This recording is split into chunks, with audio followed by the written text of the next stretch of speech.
Bismillahirrahmanirrahim. Nahmaduhu wa nusalli wa nusallimu ala rasulil karim wa ala alihi wa ashabihi ajma'in, amma ba'd. Rabbi syrah li sadri wa yassir li amri wa hlul 'uqdatam min lisani yafqahu qawli. Nggih. Sebelum kita masuk pembahasan al-ahkam, kita tuntaskan dulu, kita selesaikan dulu mabadi asyrah atau prinsip-prinsip 10 yang dasar bagi usul fikih. Setiap fan mesti ada mabadi asyrah. Kayaknya nanti nggak sampai lengkap ya. Tapi ya yang penting-penting aja. Di antaranya yang cukup penting itu mengenai manahijul usuliyin fit ta'lif. Metodologi para ulama usul fikih dalam menulis atau menyusun kitab usul fikih. Jadi dalam menulis usul fikih, para ulama terbagi menjadi dua metode atau dua madrasah, dua cara, dua model, dua gaya, yang kemudian dilengkapi dengan metode ketiga. Artinya secara garis besar itu dua, tapi ditambah satu jadi tiga. Yang pertama, thariqatul mutakallimin, atau disebut juga madrasatus syafi'iyah atau madrasatul jumhur, karena jumhur ulama pakai metode yang pertama ini. Metode ini bagaimana? Metode mutakallimin yaitu metode dengan membuat atau menetapkan kaidah-kaidah usul, menetapkan usul-usul fikih, mengambil istimbat langsung dari nas Al-Quran dan hadis, maksudnya juga dari qawaidul lughah, dari kaidah-kaidah lughah, juga dari kaidah ilmu kalam dan akliyah, logika, tanpa melihat dan mempertimbangkan furu'ul fiqhiyah, cabangan-cabangan fikih. Maksudnya bagaimana? Jadi metode yang pertama ini metode yang langsung menggali atau membuat usul, membuat rumus-rumus langsung dari Al-Quran dan hadis, dan juga mempertimbangkan kaidah-kaidah ilmu kalam dan logika.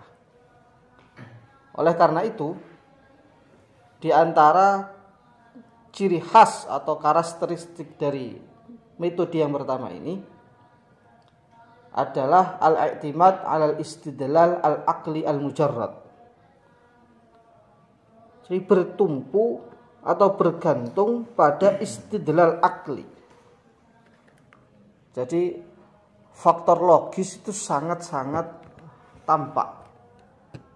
Faktor logika sangat tampak mencolok dalam metodologi ini.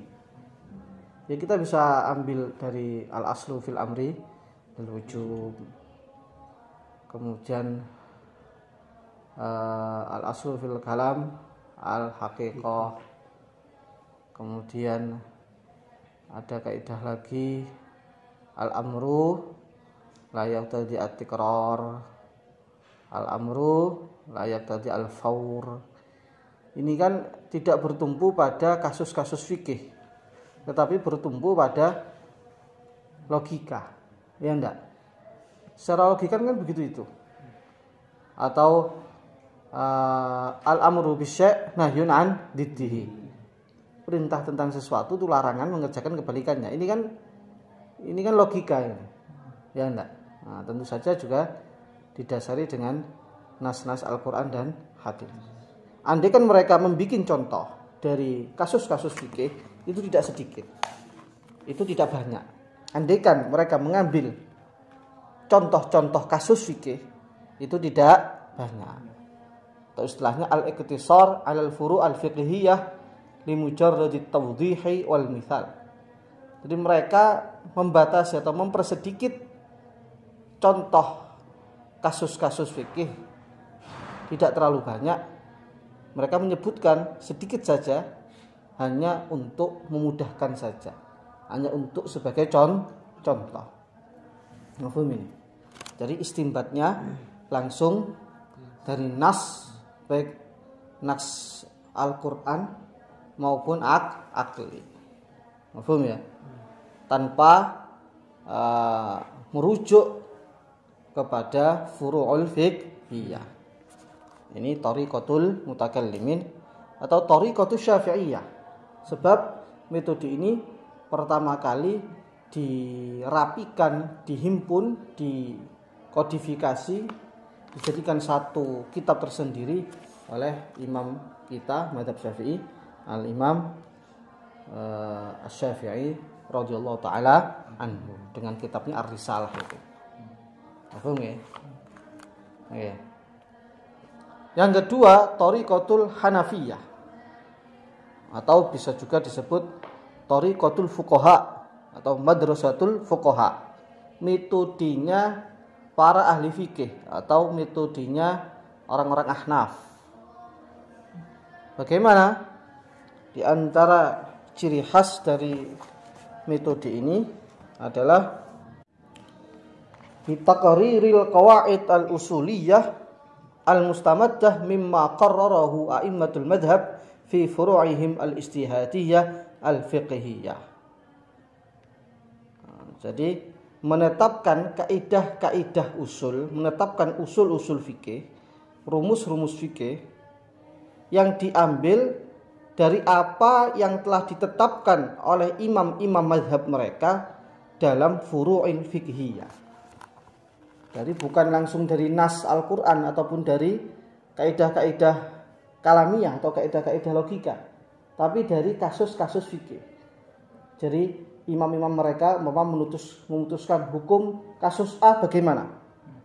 Jawabannya ini. Hukum kasus ini bagaimana? Jawabannya ini. Nah, dari jawaban-jawaban kasus-kasus fikih yang furu' ini, kemudian mereka cermati. Ini mereka mengapa para imam mazhab itu membuat jawaban ini? Nah, dilihat alasannya bagaimana. Nah, dari kasus-kasus inilah akhirnya disimpulkan satu usul.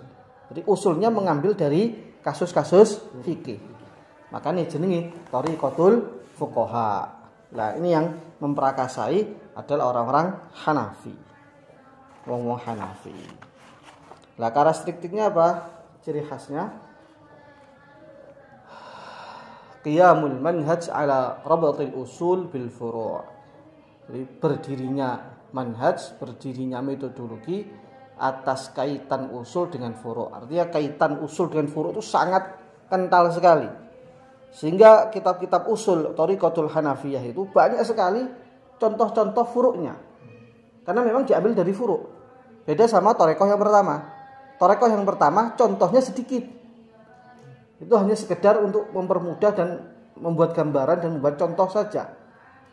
Hanya untuk menjelaskan contohnya. Tapi kalau thariqah kedua banyak karena memang diambil dari kasus-kasus itu. Paham? Oke. Kurang lebihnya begitu itu. Lah, kemudian ada kelompok ketiga, ada madrasah ketiga yang mengombinasikan atau menggabungkan, mengumpulkan dua thariqah tadi. Ini thariqah Syafi'iyah dengan Hanafiyah digabungkan, atau thariqah mutakallimin dan thariqah fuqaha digabungkan. Jadi metode yang ketiga, al-jam'u baina thariqatil mutakallimin wa thariqatil Hanafiyah. Bagaimana ini? Yaitu al-inayah bi tahqiqil qawaid al-usuliyah wa itsbatiyah bil adillah thumma tadbiqi al furu'il fiqhiyah. Yaitu memperhatikan, fokus dengan mentahqiq kaidah-kaidah usul dan menetapkannya dengan dalil-dalil. Kaidah usul begini, ini dasarnya Al-Quran, hadis begini-begini. Kemudian diterapkan, diimplementasikan dengan kasus-kasus fikih yang far'i atau furu'ul fiqhiyah. Jadi pertama berarti cara mutakallimin, Nah, kemudian diterapkan pada furu'ul fiqhiyah. Jadi dikumpulkan cara pertama dengan cara kedua. Paham ya? Lah,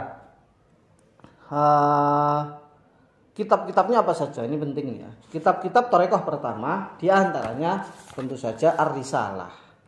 Kitabnya Abu Abdillah Muhammad bin Idris Asy-Syafi'i. Sehingga dengan kitab ini beliau dinobatkan sebagai perumus pertama atau wadhi'u ilmi usulil fiqh. Pencetus atau perintis ilmu usul fikih dengan kitab beliau namanya Ar-Risalah. Kemudian di antaranya lagi ada kitab Syarah Ar-Risalah. Syarahnya Imam Abdul Walid Muhammad An-Naisaburi.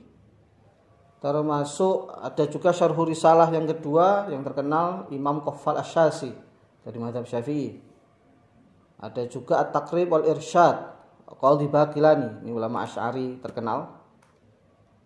Ada lagi kitab dari mazhab Maliki, Al-Luma', karyanya Al-Qadhi Al-Maliki. Ini salah satu ulama terkenal. Beliau juga nulis Syarah Muwatta. Termasuk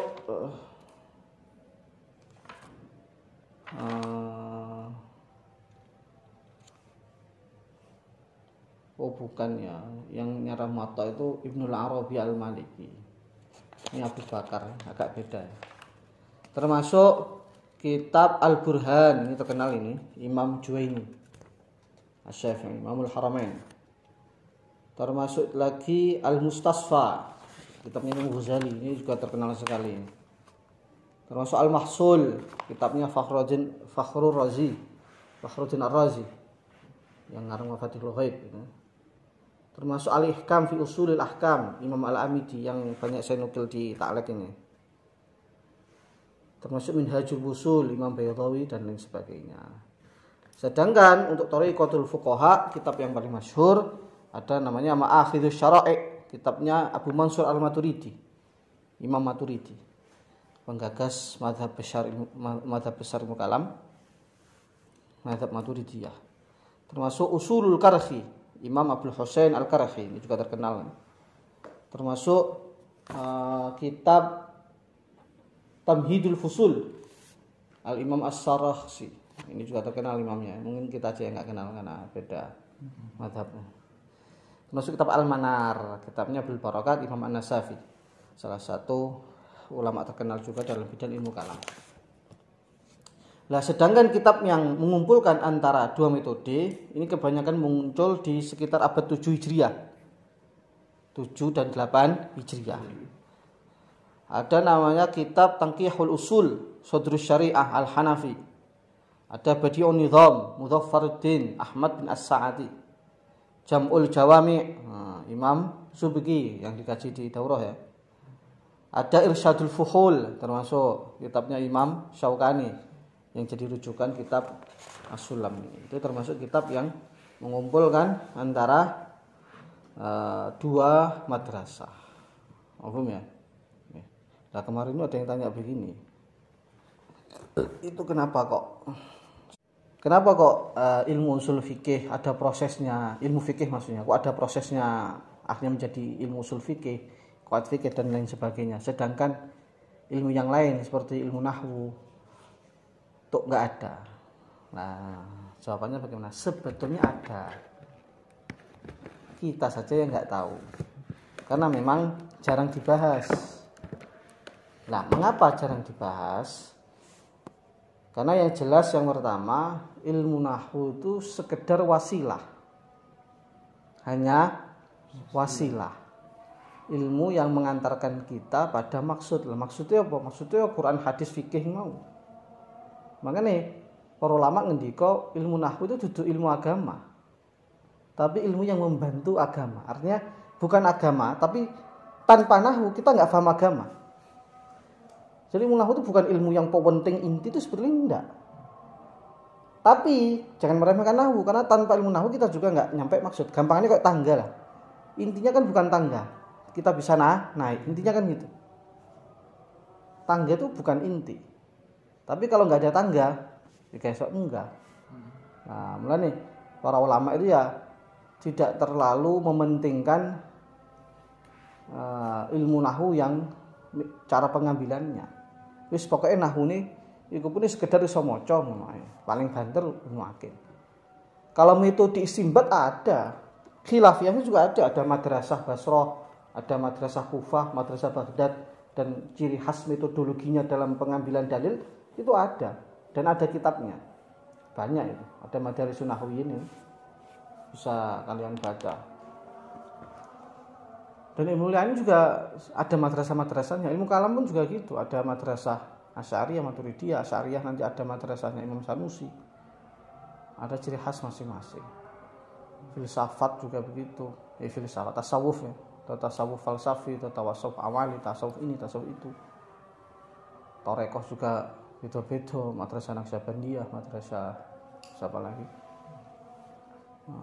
Bahkan ilmu apa lagi? Ilmu hadis juga sama. Ada karakteristik atau syarat-syaratnya Imam Bukhari, Imam Muslim, Imam ini, Imam itu dengan beda-beda. Tafsir ya macam-macam. Ini tafsir yang model riwayat Ibnu Katsir, ada tafsir yang modelnya ke falsafah, ke logika, punyanya Imam Razi. Ada tafsir tasawuf Imam Qushairi dan lain sebagainya. Ringkasnya sebetulnya ilmu itu punya sejarah masing-masing, juga punya metodologi masing-masing. Nah, kok nggak populer ya karena nggak ya dianggap tidak penting. Beda sama fikih. Fikih itu kan keseharian kita. Bendino kita nggak bisa lepas dari fikih. Maka mempelajari usul fikih ya penting.